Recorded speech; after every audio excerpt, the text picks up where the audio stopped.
الذي أرسله بالحق بشيرا ونذيرا وداعيا إلى الله بإذنه وسراجا منيرا أما بعد فقد قال الله تبارك وتعالى في كلامه المجيد وفرقانه الحميد أعوذ بالله من الشيطان الرجيم بسم الله الرحمن الرحيم وإذا سألك عبادي أني فإني قريب أجيب دعوة الداعي إذا دعان فليستجيبوا لي وليؤمنوا بي لعلهم يرشدون.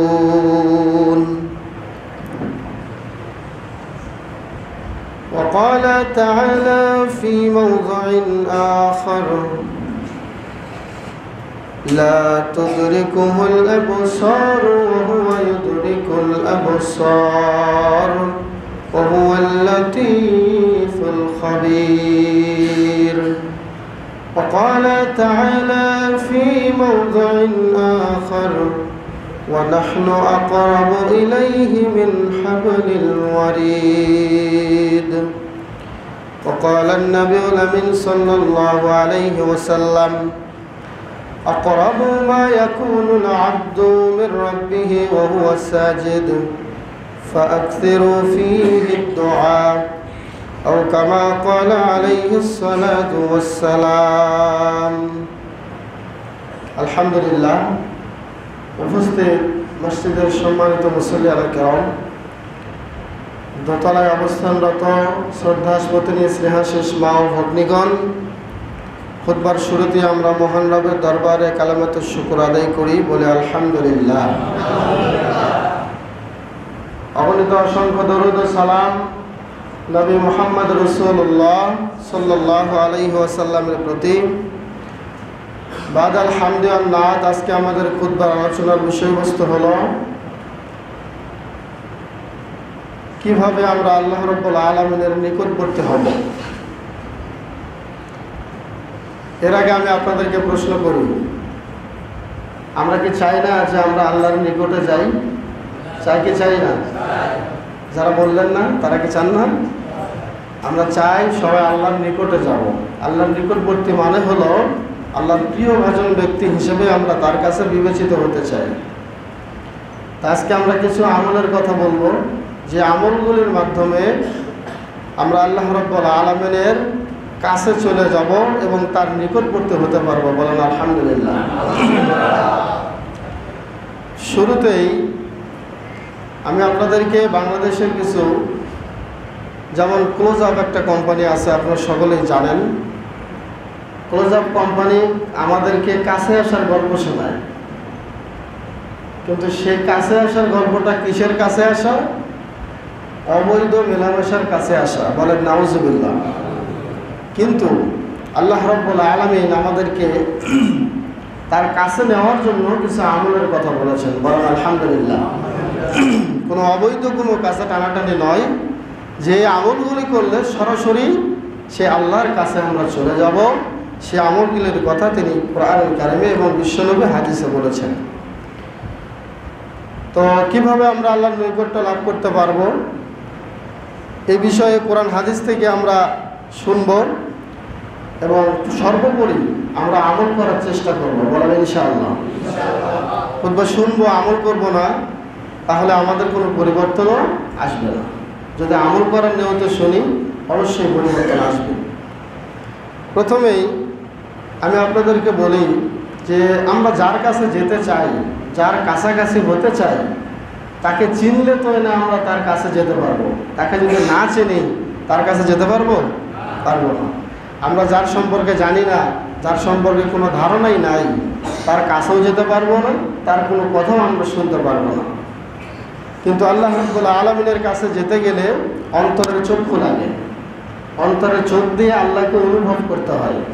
এজন্য আল্লাহ বলেছেন, লা তুদরিকুহুল আবসার ওয়া হুয়া ইউদরিকুল আবসার ওয়া হুয়াল লাতীফুল খাবীর। তার মানে হলো কোনো দৃষ্টি তাকে দেখতে পাবে না। এই দুনিয়াতে কোনো চক্ষু আল্লাহকে দেখতে পাবে না, একমাত্র কিয়ামতের দিন ছাড়া। পক্ষান্তরে আল্লাহ বলেছেন, ওয়া হুয়া ইউদরিকুল আবসার, তিনি সকল দৃষ্টিকে তিনি দেখতে পারবেন, কিন্তু তাকে আমরা কোনো দৃষ্টি দিয়ে দেখতে পারবো না।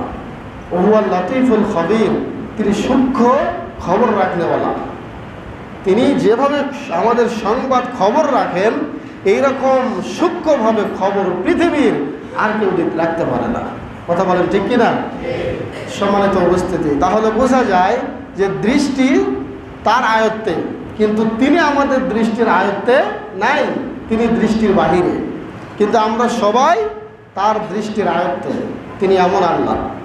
সম্মানিত উপস্থিতি, আমাদের কিছু মানুষ আছে, আমরা অনেক সময় অনেক ক্ষমতাশীল ব্যক্তি যারা, তাদের কাছাকাছি যেতে চাই। কি বলেন ঠিক কিনা? হয়তো বা বিভিন্ন কারণে কাছে যেতে চাই, তার নিকটবর্তী হতে চাই। কেন? কোনো সমস্যায়, কোনো ঝামেলায় পড়ে গেলে উনি আমাকে উদ্ধার করবেন। বলেন নাউজুবিল্লাহ। এরকম কিছু আকীদা আমাদের মুসলমানদের আহলে হাদিসদের মধ্যে আছে না নাই? আছে। সম্মানিত উপস্থিতি, শুরু থেকে একদম সামাজিক থেকে শুরু করে একদম রাষ্ট্রীয় পর্যায় পর্যন্ত এভাবেই চলছে এখন মানুষের খুশি খেয়াল ধারণা। কিন্তু দুনিয়ার যত ব্যক্তির কাছে আপনি যান না কেন, কোনো ব্যক্তির কোনো ক্ষমতা, কোনো পাওয়ার আল্লাহর কাছ থেকে আপনাকে বাঁচাতে পারবে? আমাকে বাঁচাতে পারবে? পারবে না।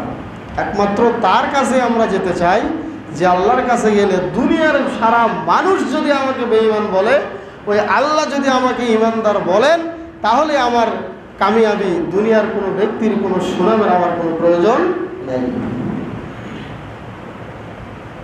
এই প্রসঙ্গে আল্লাহ রাব্বুল আলামিন, আল্লাহ যে কত নিকটে, এই প্রসঙ্গে আমি খুতবার শুরুতেই যে আয়াতটি পাঠ করেছি, আল্লাহ বলেছেন, ওয়াইদা সালাকা ইবাদি আননি ফাইন্নী করিব। হে নবী, যদি তারা আপনাকে প্রশ্ন করে, কেউ যদি আপনাকে জিজ্ঞাসা করে আমার সম্পর্কে, আমি কোথায়, তখন তুমি বলো ফাইন্নী করিব, আমি তোমাদের নিকটেই আছি। বলেন সুবহানাল্লাহ।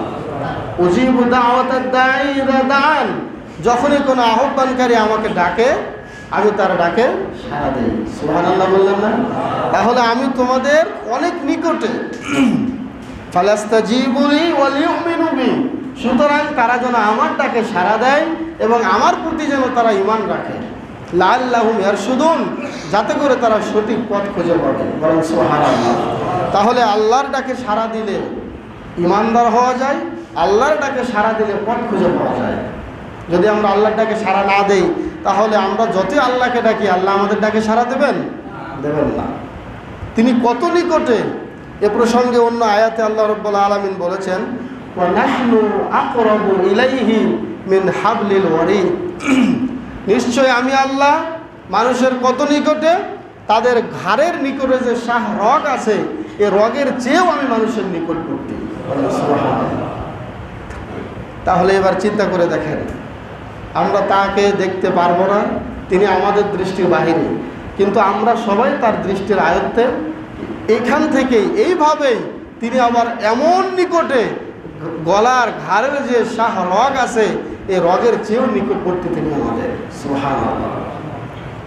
অন্তর দিয়ে, কলব দিয়ে এটা ধারণায় নিয়ে আসতে হবে, এটা ঈমান রাখতে হবে যে সত্যিই তিনি আমার এত নিকটে। অর্থাৎ এর মানে হলো আমি যাই করি না কেন, তার দৃষ্টির বাইরে আমি যেতে পারবো না। সম্মানিত উপস্থিতি, তাহলে এত কাছে তিনি আমাদের, এখন আমাদেরও তো উচিত তার কাছে যাওয়া, তার নিকটবর্তী হওয়া। এ প্রসঙ্গে প্রথমে আমরা জানব কোরআন কি বলেছে, কোরআন আমাদেরকে কি ফর্মুলা দিয়েছে, কি গাইড দিয়েছে। সূরা অর্থাৎ আমপারা সূরাগুলোর মধ্যে বিভিন্ন জায়গায় আপনারা পাবেন, বিশেষ করে প্রসিদ্ধ একটা আয়াত আল্লাহ রাব্বুল আলামিন এই দুটো শব্দ দিয়েই একটি সূরা তিনি সমাপ্ত করেছেন। সেটি কি? ওয়াসজুদ ওয়াকতারিব। দুটি শব্দ, ওয়াসজুদ ওয়াকতারিব, তার মানে তুমি সাজদা দাও, আমার নিকটে চলে আসো। সুবহানাল্লাহ। তাহলে বোঝা যায় কোরআন থেকে আমরা জানলাম যে সাজদা দিলে কার নিকটে যাওয়া যায়? আল্লাহর কাছে যাওয়া যায়, আল্লাহর কাছাকাছি হওয়া যায়। সুবহানাল্লাহ। তাহলে কোরআন আমাদেরকে যে ফর্মুলা দিল সেটা হলো সাজদা। সাজদার মাধ্যমে আমরা আল্লাহর নিকটবর্তী হতে পারবো, আল্লাহর বেশি কাছে যেতে পারবো। এ প্রসঙ্গে হাদিসে বলা হয়েছে, বিশ্বনবী মুহাম্মদ রাসূলুল্লাহ সাল্লাল্লাহু আলাইহি ওয়াসাল্লাম বলেছেন, আকরাবু মা ইয়াকুনুল আবদু মির রাব্বিহি ওয়া হুয়া সাজিদুন। সবচেয়ে যখন বান্দা সাজদায় লুটিয়ে পড়ে, এই সাজদা অবস্থায় বান্দা সবচেয়ে আল্লাহর কাছে, সবচেয়ে আল্লাহর নিকটবর্তী হয়ে যায়। সুবহানাল্লাহ। ফাকসিরু ফীহি দুআ। আল্লাহ রাসূল বলেছেন, এই সময়ে তোমরা বেশি বেশি করে আল্লাহর কাছে দোয়া করো। সুবহানাল্লাহ। তাহলে সাজদা অবস্থায়, সর্ব অবস্থায় যখন মানুষ সাজদা করে, যে কোনো সময়ে, যে কোনো সালাতে সাজদা করলে ওই সময়ে বান্দা সবচেয়ে আল্লাহর কাছে চলে যায়। ওই সময় আমরা কি করব? বেশি বেশি করে দোয়া পাঠ করব। বেশি বেশি করে দোয়া পাঠ না করে আমরা কি করি? যে কখন সেজদা থেকে মাথা তুলব, কখন সেজদা থেকে মাথা উঠাবো।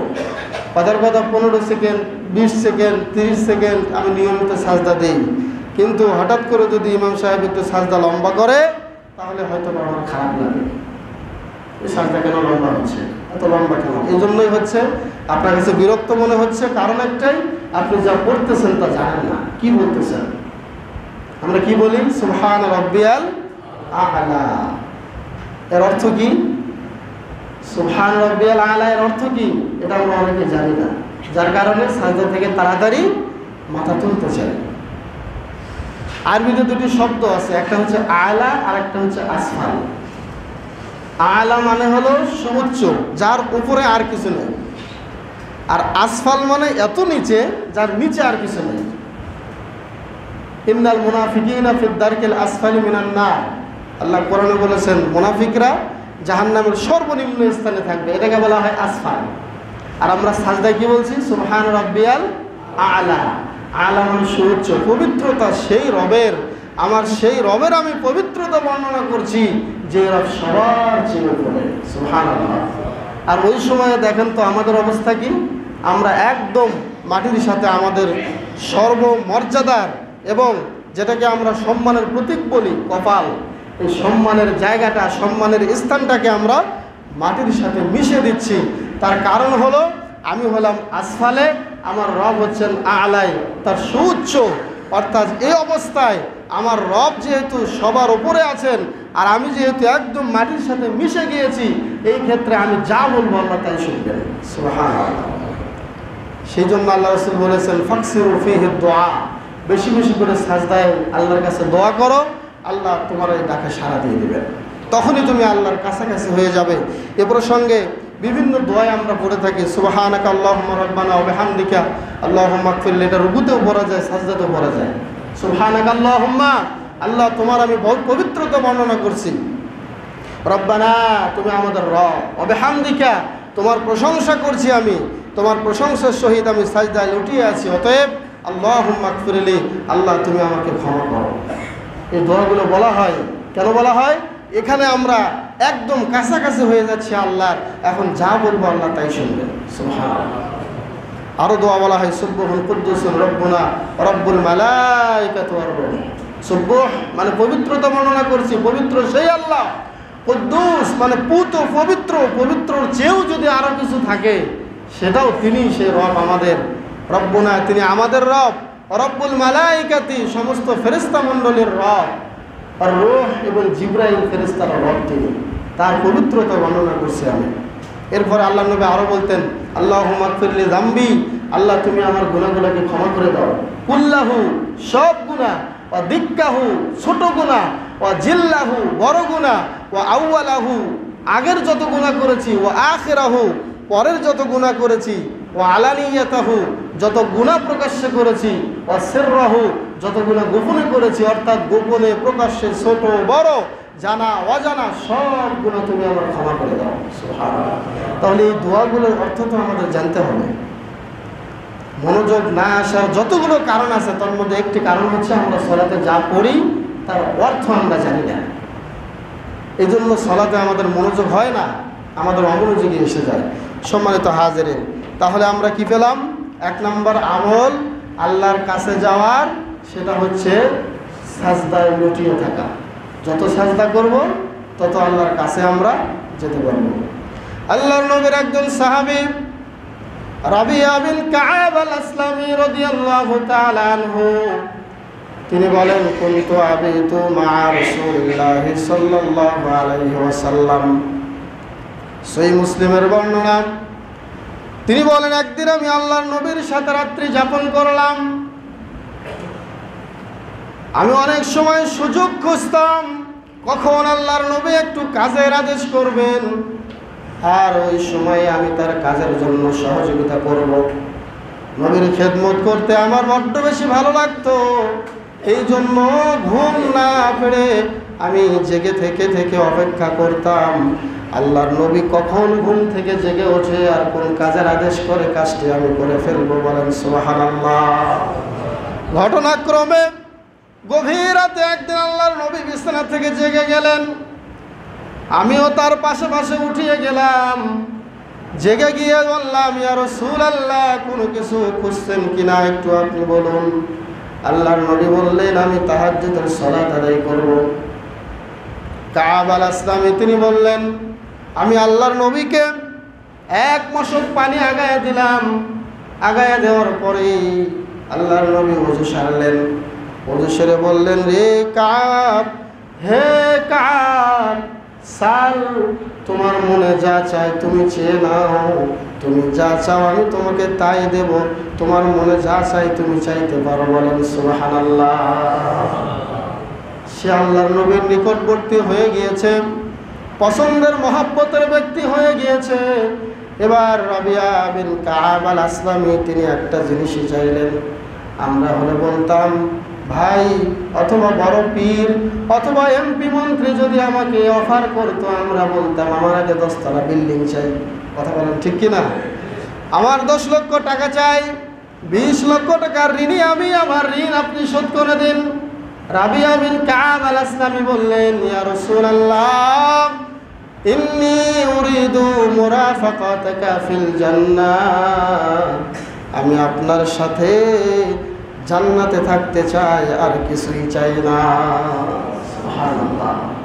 আমি আপনার সাথে কোথায় থাকতে চাই? জান্নাতে থাকতে চাই। আল্লাহর নবী বললেন, হে রাবিয়া বিন কাব আল-আসলামী, তুমি যদি আমার সাথে জান্নাতে থাকতে চাও, ফাআইন্নি আলাইয়া বিকাসরাতিস সুজুদ, তাহলে বেশি বেশি করে সাজদা করে তুমি আমাকে সাহায্য করো। বেশি সাজদা করলেই তুমি আমার সাথে জান্নাতে থাকতে পারবা। সুবহানাল্লাহ। সম্মানিত উপস্থিতি, কি বুঝলেন? সাজদা বেশি বেশি করার আমাদের দরকার আছে নাকি নেই? আছে। তার মানে নামাজ ছাড়া সাজদা বেশি বেশি, নামাজের মাধ্যমে, নফল নামাজগুলোর মাধ্যমে কি করব? সাজদা বেশি বেশি করব। তাহলে 1 নম্বরে আমরা যেটা বুঝতে পারতেছি সেটা কি বললাম? সাজদা।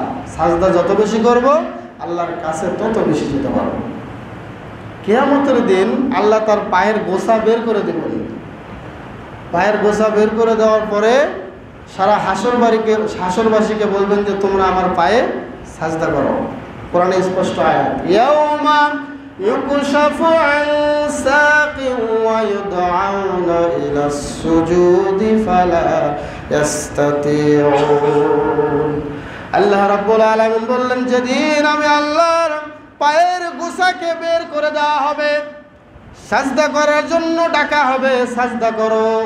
সেদিন দুনিয়াতে যারা অমনোযোগী হয়ে সাজদা করত, যারা মানুষকে দেখানোর জন্য সাজদা করত, কিয়ামতের দিন তারা আল্লাহর পায়ে সাজদা করতে পারবে না।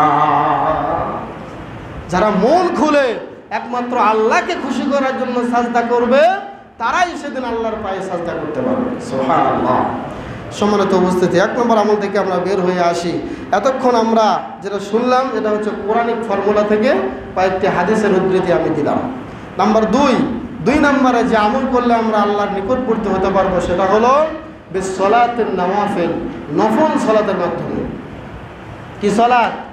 নফল সালাত। বেশি বেশি নফল সালাত আদায় করলে আল্লাহর নিকটবর্তী হওয়া যায়। দলিল সহিহ বুখারীর বর্ণনা, বিশ্বনবী বলেছেন ওমা ইয়াজালু আবদি ইয়াতাকাররাবু ইলাইয়া বিন নওয়াফিল হাত্তা উহিব্বাহু ওয়া কুনতু সামআহু আল্লাযী ইয়াসমাউ বিহি ওয়া রিজলাহু আল্লাযী ইয়ামশি বিহি ওয়া আইদিয়াহু আল্লাযী ইয়াখুযু বিহি।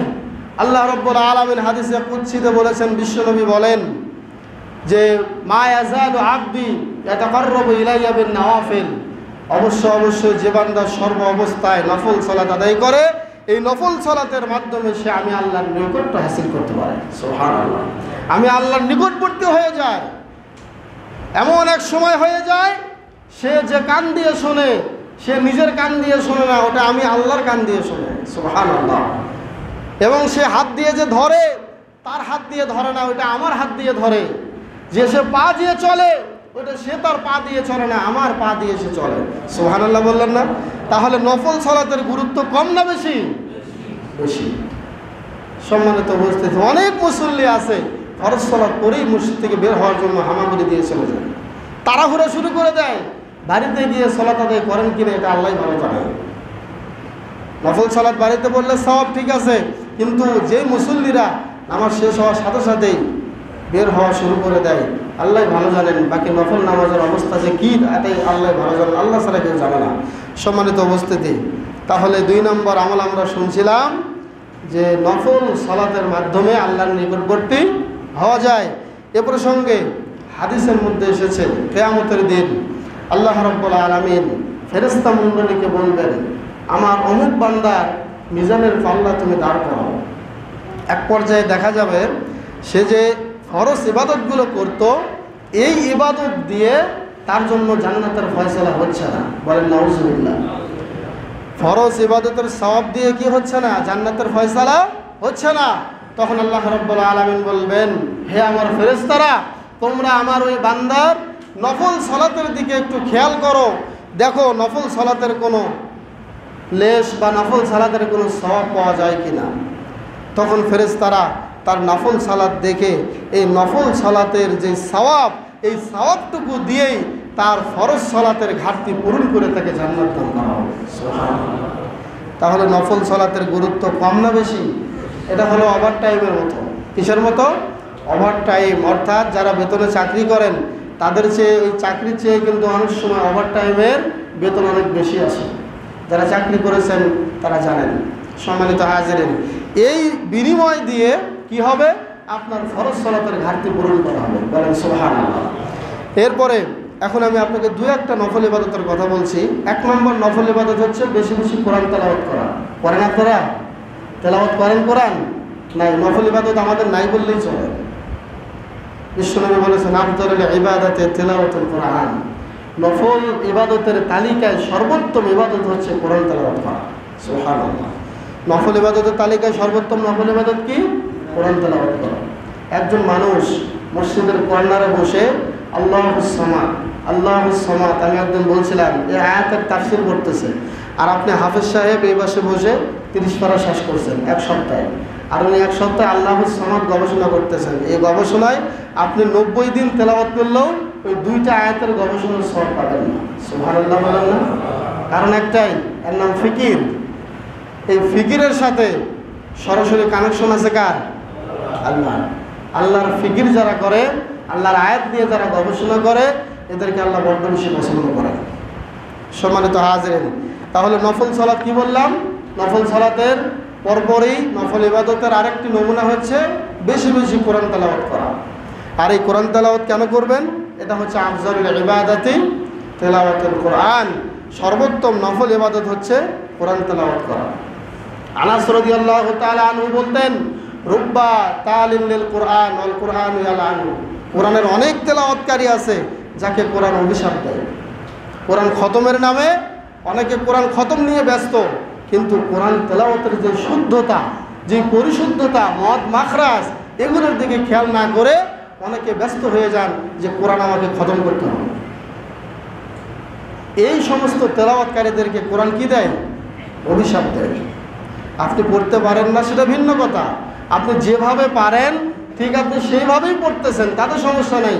অনেকে বলে যে খবরদার কোরআন তেলাওয়াত করতে পারিস না, কোরআন যেন পড়িস না। আপনারা বলুন তো, না পড়লে কোরআনটা শুদ্ধ হবে কেমন?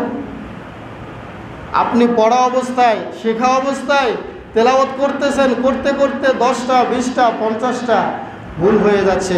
আল্লাহর নবী বলেছেন এই ভুলগুলোকে তোমাকে সওয়াবের হিসাবে তোমার সওয়াব দেওয়া হবে, নেকি হিসাবে সওয়াব দেওয়া হবে।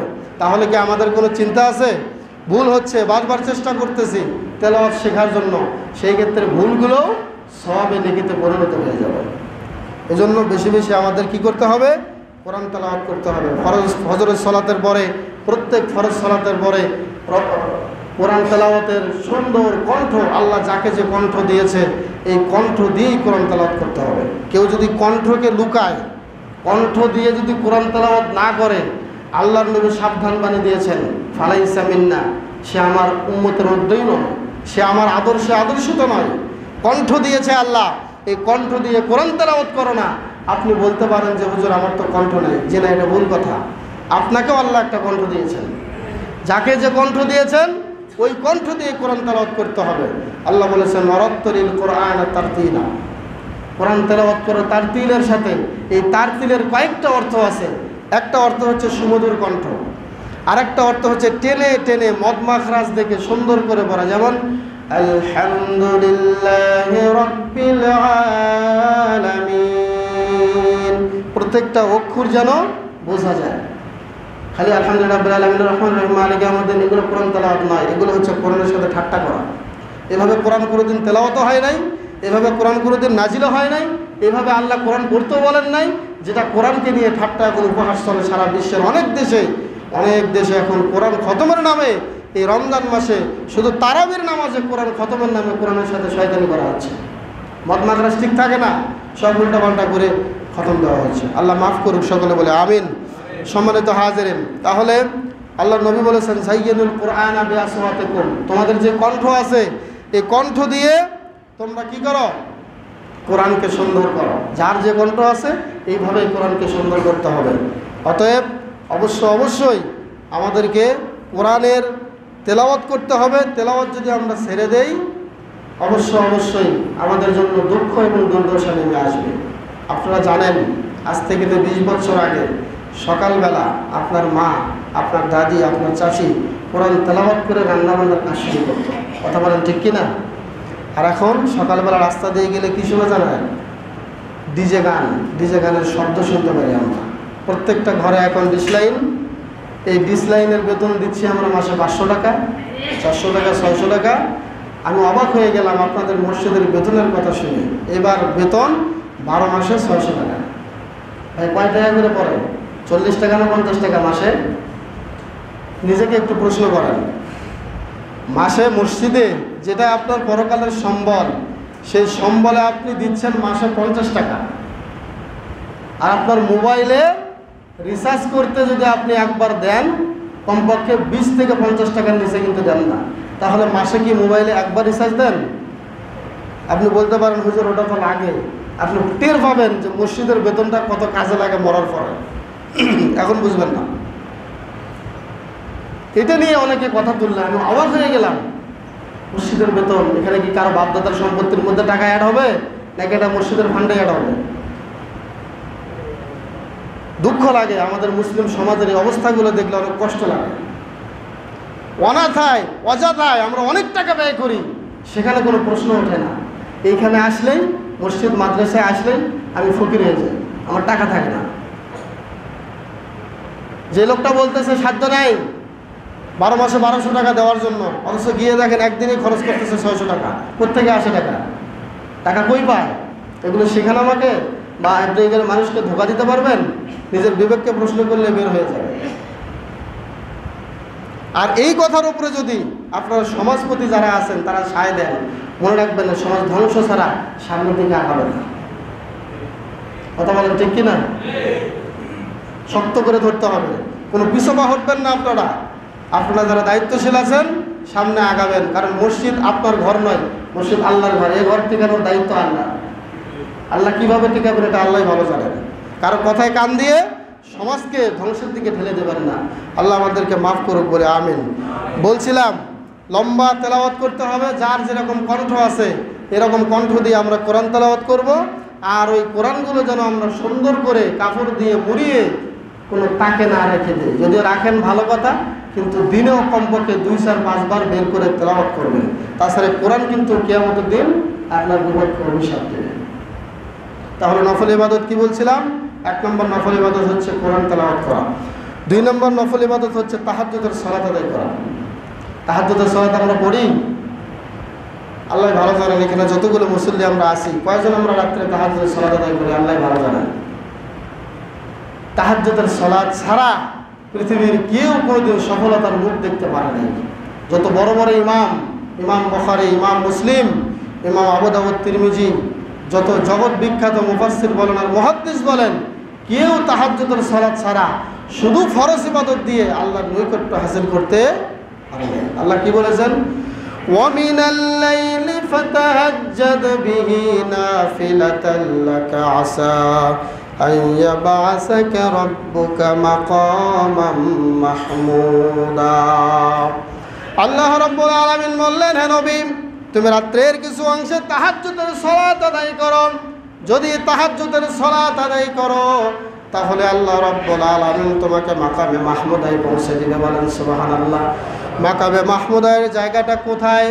এই জায়গা হলো সেই জায়গা যেই জায়গাতে কিয়ামতের দিন আল্লাহ রাব্বুল আলামিনের নবী, বিশ্ব নবী সাজদায় পড়ে ক্রন্দন করতে থাকবেন, কাঁদতে থাকবেন। কত বছর কত যুগ যে চলে যাবে, একটা কারণে এই মাকামে মাহমুদায় সাজদায় লুটিয়ে থাকবেন। ওই মাকামে মাহমুদায় সাজদায় লুটিয়ে পড়ে আল্লাহর কাছে প্রার্থনা করবেন, আল্লাহ ও আল্লাহ, আমি আমার উম্মতকে বাঁচাতে চাই, আজকে আমার উম্মতের কি অবস্থা হবে? বলেন সুবহানাল্লাহ।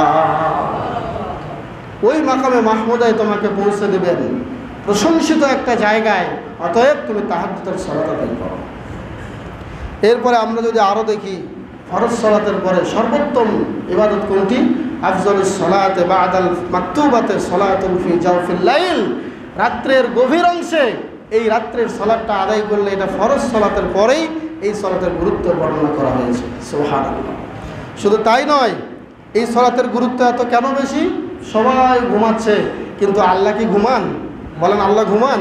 আল্লাহ ঘুমান না। লা তাখুযুহু সিরাতুন ওয়ালা নাওম। আল্লাহর ঘুমও ধরে না, আল্লাহর ঘুমের তন্দ্রাও ধরে না। তখন আল্লাহ দেখেন যে আরে সব বান্দা আমার ঘুমায়, আমিও ঘুমাই না, তুমিও ঘুমাচ্ছ না, অতএব আমিও সজাগ, তুমিও সজাগ, এখন তুমি যা বলো আমি আল্লাহ তাই শুনবো। সুবহানাল্লাহ। তিনি আসমানে চলে এসে, দুনিয়ার আসমানে এসে হাত দুখানা বিছিয়ে দিয়ে বলেন, কে আসো? আমার কাছে ক্ষমা চাও। সম্মানিত উপস্থিতি, ফরজ সালাতের ক্ষেত্রে এরকম একটা হাদিস দেখান তো আপনারা, যে জহরের নামাজের সময় আল্লাহ দুনিয়ার আসমানে আসেন, আসরের নামাজের সময় আল্লাহ দুনিয়ার আসমানে এসে হাত বিছাইয়া দেন। তাহলে এই ক্ষেত্রে গুরুত্ব ফরজের চেয়ে নফলের হলো কি হলো না? গুরুত্ব অনেক বেশি আছে। অবশ্যই এই নফল সালাতের মাধ্যমে আমরা আল্লাহর নিকটবর্তী হতে পারবো। আল্লাহ আমাদেরকে আমল করার তৌফিক দান করুক বলে আমিন। আয়েশা সিদ্দিকা রাদিয়াল্লাহু তাআলা আনহা তিনি বলতেন, আল্লাহর নবী তাহাজ্জুদের সালাত আদায় করতে গেলে আমি দেখতাম তার পা আস্তে আস্তে আস্তে আস্তে ফুলে যেত। সুবহানাল্লাহ। যখন ফুলে যেত, বিশেষ করে তিনি যখন সাজদা দিতেন, তার সাজদার যে লম্বা, সাজদার যে দীর্ঘতা, সেটা ছিল 50টা আয়াত তেলাওয়াত করতে যেরকম সময় লাগতো, আল্লাহর নবীর সাজদা ছিল এত লম্বা। সুবহানাল্লাহ। আমি আল্লাহর নবীকে বলতাম, ইয়া রাসূলুল্লাহ, ইয়া হাবিবাল্লাহ, এত কষ্টের কি প্রয়োজন? কদ গফরাল্লাহু লাকা মা তাকদ্দামা মিন যামবিকা ওয়া মা তাআখারা। হে আল্লাহর নবী, আপনার তো আগের গুনাহ, পরের গুনাহ, সব গুনাহ আল্লাহ মাফ করে দিয়েছেন, তো ইবাদতের কি দরকার? তখন আল্লাহর নবী আয়েশাকে বলেছিলেন, রে আয়েশা, আফালা আকুনা আবদান শাকুরা। ও আয়েশা, আল্লাহ যে আমাকে এত বড় নিয়ামত দিয়েছেন, আল্লাহ আমাকে জান্নাতের সার্টিফিকেট দিয়েছেন, আল্লাহ আমার জীবনের সব গুনাহ মাফ করে দিয়েছেন, এর জন্য কি আমি আল্লাহর শুকরিয়া আদায় করব না? আল্লাহর শুকরিয়া আদায়ের জন্যই আমি তাহাজ্জুদের নামাজে দাঁড়িয়ে যাই। সুবহানাল্লাহ। আল্লাহর শুকরিয়া আদায় করতে হবে আমার, আল্লাহ আমাকে এত নিয়ামত দিয়েছেন। সম্মানিত হাজির, আল্লাহর নবীর চেয়ে আমরা কি বড় আল্লাহ না?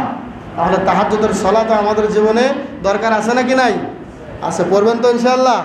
আলোচনা শুনতেছেন, একটু আমল করার চেষ্টা করবেন। আপনাকে জোর করে করতে বলছি না, আমি জোর করি না, এটা ইসলামের কোনো নিয়মও নয়। আপনাকে বলে দিচ্ছি, আমল করার চেষ্টা করবেন, পরকালের রাস্তা আপনার জন্য ক্লিয়ার হবে ইনশাআল্লাহ। 3 নম্বরে যে আমল দিয়ে আল্লাহ নিকটবর্তী হওয়া যায় সেটা হচ্ছে বেশি বেশি দোয়া করা। বেশি বেশি কি করা? দোয়া করা। এখন তো দোয়া আমরা ভুলে গিয়েছি। ওই যে ফরজ নামাজের পরে মোনাজাত নাই, আর জীবনে 1 বছরে একদিনে হাত তুলি না আল্লাহর কাছে। এটা কি ঠিক বলেন? মায়ের ব্যক্তির জন্য গোরস্থানে গিয়ে একা একা হাত তুলে দোয়া করাকে বিদআত করেন না কেন? একজন ইমামকে দিয়ে সামনে দিয়ে দোয়া করবেন, আমিন আমিন বলবেন, এরকম ধোঁকাবাজি গোরস্থানে চলে না। আপনি যে ভাষায় পারেন, ইংরেজিতে পারেন করেন, আল্লাহ ইংরেজিও জানেন। আপনি বাংলা ভাষায় জানেন, বাংলা ভাষায় দোয়া করেন, আল্লাহ বাংলায় শুনবেন। গোরস্থানে গিয়ে আরবি ভাষা দিয়ে দোয়া করার শর্ত নয়। আপনি যে ভাষায় পারেন সেই ভাষায় গোরস্থানে গিয়ে দোয়া করেন। সালাতের পরে, নফল সালাতের পরে, বেতের সালাতের পরে, এরপরে সুন্নত নামাজের পরে হাত তুলে দোয়া করেন। দেখি কোন মূর্তি আপনাকে নিষেধ করেন? করেন না তো। বেশি বেশি দোয়া না করলে আল্লাহর নিকটবর্তী হওয়া যাবে না। আল্লাহ রাসূল সাল্লাল্লাহু আলাইহি ওয়াসাল্লাম বলেছেন, হাদিসের মধ্যে এসেছে, সহিহ মুসলিমের হাদিস, আদ-দুআউ হুয়াল ইবাদা। দোয়াটাই হচ্ছে ইবাদত। তার মানে দোয়া শুধু সর্বক্ষণ হাত তুলেই করা বোঝায় তাও কিন্তু নয়। হাত তুলে ছাড়াও দোয়া আছে। আমরা যখন মসজিদে ঢুকি, আল্লাহুম্মা আফতাহলি আবওয়াবা রাহমাতিক, হাত তুলে বলি, তাহলে এটা কি দোয়া না? এটাও দোয়া। কিন্তু বেশি বেশি করে আল্লাহর কাছে দোয়া করতে হবে। কেন? আদ-দুআউ মুখুল ইবাদা। দোয়া হচ্ছে ইবাদতের মগজ। মাথার ভেতরে যেমন মগজ না থাকলে মানুষ বাঁচে না, ঠিক ইবাদতের মধ্যে যদি দোয়া না থাকে, ওই ইবাদতের মর্যাদা থাকে না, ওই ইবাদতে তৃপ্তি আসে না। বেশি বেশি দোয়া করতে হবে। কার কাছে করবো আমরা? আল্লাহর কাছে দোয়া করবো। নিশ্চয়ই আল্লাহ, যত বেশি আল্লাহর কাছে চাবো তত বেশি আল্লাহ আমাদের উপরে খুশি হবে। সুবহানাল্লাহ। একজনের কাছে আপনি এবছর 500 টাকা হাওলাত দিলেন, অথবা 10,000 টাকা আপনাকে দিল, জাকাতের টাকাই হোক অথবা হাওলাত হোক, ধার হোক, দিল আপনাকে। আপনি সামনে বছর আবার যেতে লজ্জা পাবেন না? ইস, গতবার গেলাম, আবার কি চাওয়া যায়? কথা বলেন ঠিক কিনা? অসহায় মানুষ, চাইতেই হবে, তারপরও আপনি লজ্জা পাচ্ছেন। কিন্তু আল্লাহ বলছে, সবার দরজা বন্ধ হলেও আমার দরজা খোলা আছে, যতবার চাবি ততবার আমি আল্লাহ তোকে দান করবো। সুবহানাল্লাহ। আমার ধনভাণ্ডারের কোনো কমতি নাই। হ্যাঁ, কমবে এতটুকু, একটা বিশাল সমুদ্রের মধ্যে একটা সুই ফেললে, সুই তুলবার পরে এই সমুদ্র থেকে যতটুকু পানি কমে, আমার ধনভাণ্ডার থেকে বান্দাকে দান করলে এতটুকু কমে। সুবহানাল্লাহ। আল্লাহর ধনভাণ্ডারের শেষ নাই। আল্লাহ বান্দাকে দিতে চান, অবশ্যই নিশ্চয় আল্লাহ রাব্বুল আলামিন যদি তার কাছে আমরা না চাই, তিনি রাগান্বিত হন। সহিহ বুখারীর বর্ণনা, বিশ্বনবী বলেছেন, ইন্নাল্লাহা, নিশ্চয় আল্লাহ, ইয়াগদাবু আলাইহি মান লাম ইয়াসআলিল্লাহ, যে আল্লাহর কাছে চায় না, আল্লাহর কাছে দোয়া করে না, তার উপরে আল্লাহ রাগান্বিত হন। দেখছেন কথা? তাহলে আল্লাহর কাছে চাওয়া, এটাও কিন্তু আল্লাহর নিকটবর্তী হওয়ার একটা মাধ্যম। বলেন ঠিক কিনা? তাহলে আল্লাহর কাছে সবসময় আমাদেরকে কি করতে হবে? চাইতে হবে। কেমন চাবো? বিনয়ের সাথে, কান্না কণ্ঠে। এবং যখন দেখবেন রাস্তাঘাটে কোনো একটা ভিক্ষুক বা ছোটো পথে কত শিশুরা এসে অনেক সময় হাত পাতে না, কাকুতি কেমন করে, কীরকমভাবে কাকুতি করে, স্যার স্যার একটু দেন স্যার, আমার পেটে ক্ষুধা। এই যে কাকুতি, মিনতি, বিনয়ী, এরকম বিনয় নিয়ে আল্লাহর কাছে দোয়া করতে হবে। আল্লাহর কাছে গরম স্বরে, মেজাজ গরম করে চাইলে আল্লাহ দেবেন না, বিনয়ী হয়ে চাইতে হবে। অতএব আমরা সবাই যেন সবসময় আল্লাহর কাছে দোয়া করি, আল্লাহর কাছে চাই, আল্লাহ কবুল করুন। সকলে বলুন আমিন। দোয়া করার আগে দুরূদে ইব্রাহিম পাঠ করে নেবেন, আল্লাহুম্মা সাল্লি আলা মুহাম্মাদ ওয়া আলা আলি মুহাম্মাদ। এটা পাঠ করে আল্লাহর কাছে দোয়া করবেন। আর মাজলুম দোয়া করলে দোয়া কবুল হয়, মুসাফির দোয়া করলে দোয়া কবুল হয়, পিতামাতা সন্তানের জন্য দোয়া করলে দোয়া কবুল হয়। এই সময়গুলোতে কোনো রিসেন্টলি কোনো হাজি হজ করে আসলে তার কাছে গিয়ে দোয়া চাইলে সে যে দোয়া করবে আল্লাহ তার দোয়া কবুল করে। বলেন সুবহানাল্লাহ। তাহলে দোয়া আমরা করবো তো ইনশাআল্লাহ? ইনশাআল্লাহ। 3 নম্বর গেল। 4 নম্বর যেটার মাধ্যমে আমরা আল্লাহর নিকটবর্তী হতে পারবো সেটা হচ্ছে সালাত আদায়ের পরে বেশি বেশি জিকির করা, যে আলোচনা আমি গত সপ্তাহে করেছি। বেশি বেশি জিকির করা, কারণ এই জিকির যেমন আমরা সালাত শেষে কি বলি? আল্লাহু আকবার, আস্তাগফিরুল্লাহ 3 বার। তারপরে কি বলি? আল্লাহুম্মা আনতাস সালাম ওয়া মিনকাস সালাম তাবারাকতা ইয়া যাল জালালি ওয়াল ইকরাম। আরও অনেক দোয়া আছে, কিন্তু হাদিসে বুখারীতে এসেছে আরেকটা হাদিস এভাবে, কেউ মান সাব্বাহাল্লাহ সালাসান ওয়া সালাসিনা ওয়া কাব্বারা ওয়া হামিদাল্লাহ সালাসান ওয়া সালাসিনা ওয়া কাব্বারা আল্লাহ সালাসান ওয়া সালাসিনা ওয়া ক্বালা তামামুল মিয়া লা ইলাহা ইল্লাল্লাহ ওয়াহদাহু লা শারীকা লাহু লাহুল মুলকু ওয়া লাহুল হামদ ওয়া হুয়া আলা কুল্লি শাইইন কাদির।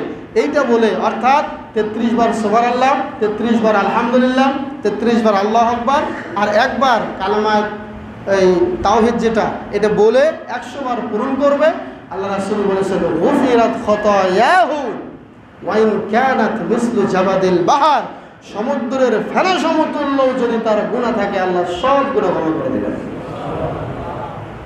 তাহলে জিকির আজকার করা আমাদের জন্য লাভ নাকি লস? লাভ। বেশি বেশি জিকির করবেন, তখন এই জিকিরের মাধ্যমে কার নিকটবর্তী হতে পারবো?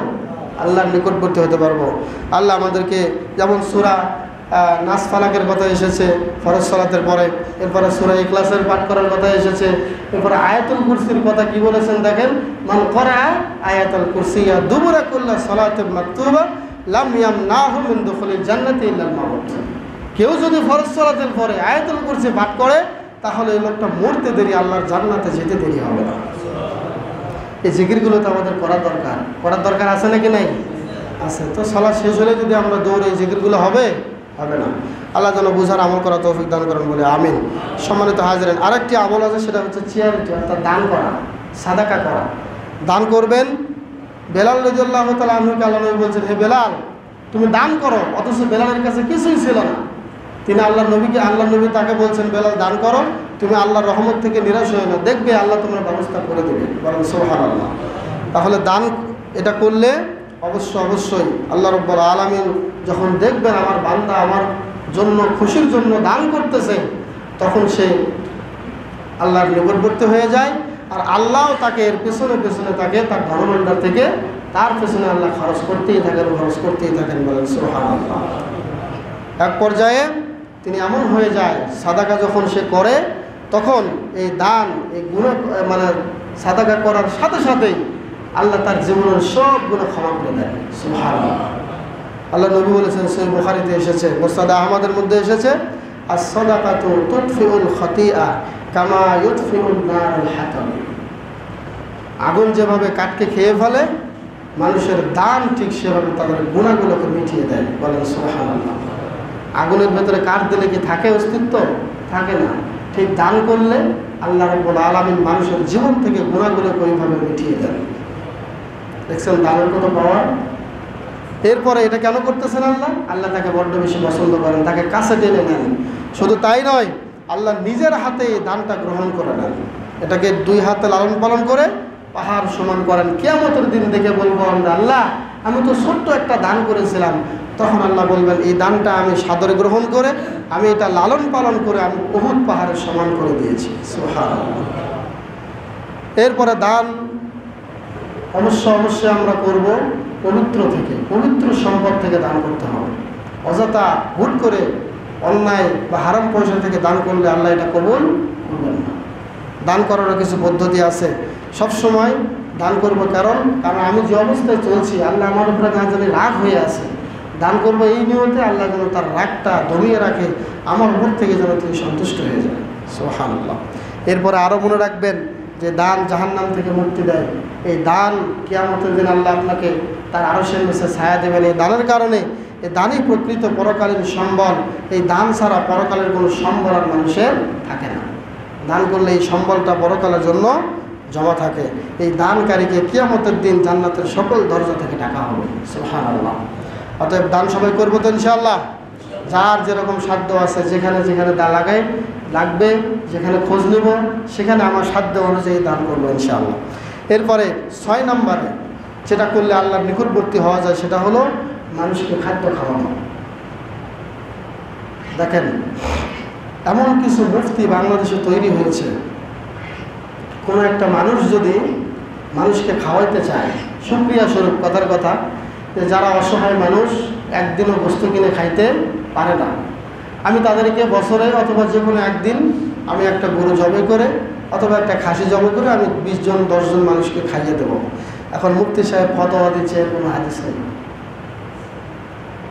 বলেন, এর কি হাদিস লাগে? এটা যে আমি করব, কথার কথা, আমি আমার সম্পদ থেকে আমার মেয়েকে যে সম্পদ সে পাবে আমি এটাই তাকে দিয়ে দেবো, কথার কথা। কিন্তু আমার ইনকামের সোর্স থেকে আমি যদি আরও 2000 টাকা আমার মেয়েকে দান করি, এর জন্য কি আপনি হাদিস খুঁজবেন? কথা বোঝেন নাই আমার? এর জন্য কি হাদিস খোঁজার দরকার হয়? দরকার হয় না। তো আমি মানুষকে খাওয়াবো, খাওয়ানোর কথা হাদিসে আসছে। আমার নিয়ত যেন এরকম না হয় যে মরা বাপের নামে খাওয়াচ্ছি, মরা দাদির নামে খাওয়াইতেছি, এগুলো যেন নিয়ত না হয়। আমার নিয়তটা কি? আমি ব্যবসায় লাভ করেছি, আমি বছরে একদিন মানুষকে খাওয়াবো, কোনো সমস্যা নেই, 100% বিশুদ্ধ আমল। এটা কেউ করলে করতে পারে না। কোনো মুফতির কথা কান দেবেন না, এগুলো বেহুদা মুফতি এবং বাজে মুফতি, এগুলো মুফতি নামে কলঙ্ক। এরপরে এর একটা মানে প্রমাণ আপনারা পাবেন কিভাবে? কিয়ামতের দিন আল্লাহ রাব্বুল আলামিন যেদিন আমাদেরকে জিজ্ঞাসা করবেন, সহিহ মুসলিমের 2569 নম্বর হাদিস, আল্লাহ কি বলবেন? হে বান্দা, আমি ক্ষুধার্ত ছিলাম, আমাকে খাওয়াওনি কেন? আমি পিপাসার্ত ছিলাম, আমাকে পান করাওনি কেন? আমি অসুস্থ ছিলাম, আমাকে দেখতে যাওনি কেন? তখন কিয়ামতের দিন আমরা আল্লাহকে বলবো যে আল্লাহ, আপনি তো আনতা রব্বুল আলামিন, আনতা রাজ্জাক, আনতাল জব্বার, আনতাল মুতাকাব্বির, আপনি তো রব্বুল আলামিন, আপনি মানুষকে খাওয়ান, আপনি মানুষকে লালন পালন করেন, আপনি আবার ক্ষুধার্ত কেমনে? আপনি আবার অসুস্থ কেমনে? আপনি আবার পিপাসার্থ কিভাবে? তখন আল্লাহ বলবেন যে তোমার বাড়ির পাশে, তোমার এলাকায় অমুক লোক ক্ষুধায় পিপাসায় বুক ফেটে যেত, তুমি তার সংবাদ কেন নাও? এবার হাদিস মিলান। এবার আপনি আসেন, কোথায় যাবেন? বড় বড় মুফতিরা ফতোয়া দেয়, একদিন গিয়েও অসহায় মানুষের খোঁজ নেয় না, আর বুক মাইকটা কাছে পেলেই ফতোয়ার ফেলা একেবারে বক্তব্য ভরে ফেলে। সম্মানিত হাজিরিন, তাহলে চিন্তা করেন, মানুষকে খাওয়ানোর দরকার আছে নাকি নাই? এটা করলে কি হয়? এই যে কিয়ামতের দিন আল্লাহ প্রশ্ন করবেন, তাহলে এটা যদি আমরা দুনিয়াতে করে যাই তাহলে আল্লাহর নিকটবর্তী হতে পারবো কি পারবো না? পারবো। এরপরে একজন সাহাবী আসলেন, সহিহ বুখারীর 12 নম্বর হাদিস, এসে বললেন, ইয়া রাসূলুল্লাহ, ইয়া হাবিবাল্লাহ, আইউল ইসলামে খায়রুন, ইসলামের মধ্যে কোন কোন কাজগুলো বেশি ভালো আপনি আমাকে একটু বলুন। বিশ্বনবী বললেন, রে সাহাবী, তুতঈমুত তুআম ওয়া তাকরাউস সালাম আলা মান আরাফতা ওয়া মান লাম তা'রিফ। হে আমার সাহাবী, ইসলামের মধ্যে ভালো কাজ হলো মানুষকে যত পারো খাওয়াও, আর যাকে চেনো বা না চেনো, যাকেই সামনে পাবে তাকেই সালাম দাও।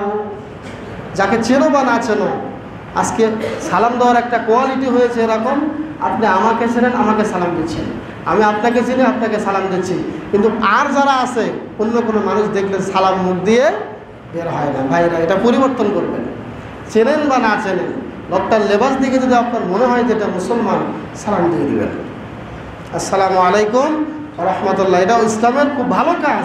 আর মানুষকে খাওয়ানো কিসের কাজ? ইসলামের ভালো কাজ। আল্লাহর নবী হিলফুল ফুজুল নামে একটা সংগঠন করেছিলেন।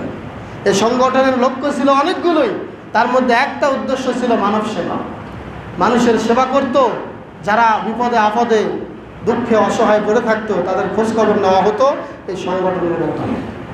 তাহলে এর জন্য একটা হাদিস দেখান যে সংগঠন এভাবে করে সমাজের খেদমত করতে হবে, একটা হাদিস বের করেন তো। আছে এই সম্পর্কে হাদিস?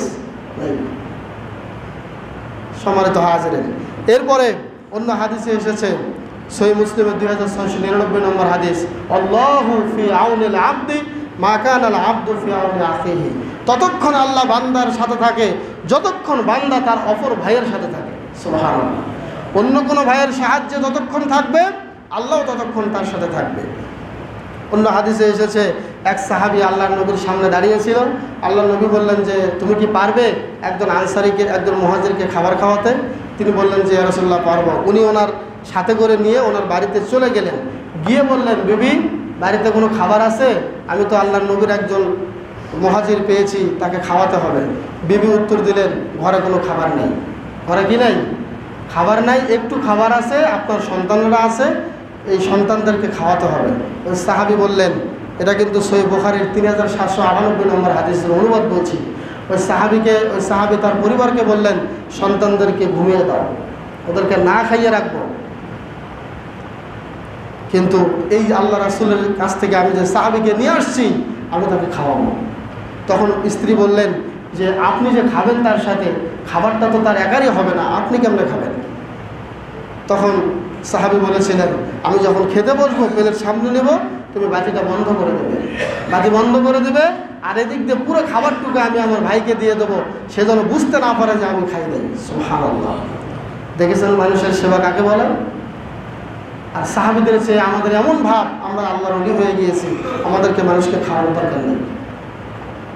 সম্মানিত হাজিরিন, শুধুমাত্র অসহায়কে খাওয়াইলেই যে সওয়াব তা নয়, যারা ভালোভাবে চলে তাদেরকে খাওয়াইলেও আল্লাহর কাছে যাওয়া যায়। সুবহানাল্লাহ। সম্মানিত হাজিরিন, অতএব একে একে আমি 6টি আমলের কথা বললাম। সর্বশেষ একটি আমল বলে আমাদের খুতবা শেষ করে দেব। সেটি হচ্ছে, সামনে একটা বিধান আসতেছে, কুরবানি। কুরবানি আসতেছে না? এই কুরবানির শাব্দিক অর্থই হলো নিকটবর্তী হওয়া। কার নিকটবর্তী হওয়া? আল্লাহর নিকটবর্তী হওয়া। এই কুরবানির মাধ্যমেও আল্লাহর নিকটবর্তী হওয়া যায়, কিন্তু কুরবানি হতে হবে স্রেফ আল্লাহর জন্য। এই সমাজের মধ্যে আমি 2 লক্ষ টাকা দিয়ে একটা গরু কিনলাম, সার কিনলাম, এখন আরেকজন কিনলো 2,20,000, আমার অন্তরের মধ্যে জ্বালা শুরু হয়ে গেল। আর যদি 40,000 বাড়ায় কিনতাম, তাহলে সমাজের মধ্যে আমি সবার চেয়ে উপরে থাকতাম। বলেন নাউজুবিল্লাহ। এরকম কোনো নিয়োগ করবেন না। আপনার যতদূর সাধ্য, এই সাধ্য অনুযায়ী পশু কিনবেন, কুরবানি দেবেন, এরপরে আল্লাহ আপনার কুরবানি কবুল করবেন। তাহলেই এই আমলের কারণে আপনি আল্লাহর নিকটবর্তী হতে পারবেন। কোনো মানুষকে দেখানোর জন্য কুরবানি করবেন না, তাহলে আল্লাহ কুরবানি কবুলও করবেন না। ভালো কুরবানি করতে হবে। সম্মানিত উপস্থিতি, আল্লাহ পাক আমাদের সকলকে যে আমলগুলির কথা আমরা শুনলাম, 7টি আমল, এই আমলগুলি করার তৌফিক দান করুক। সকলে বলে আমিন।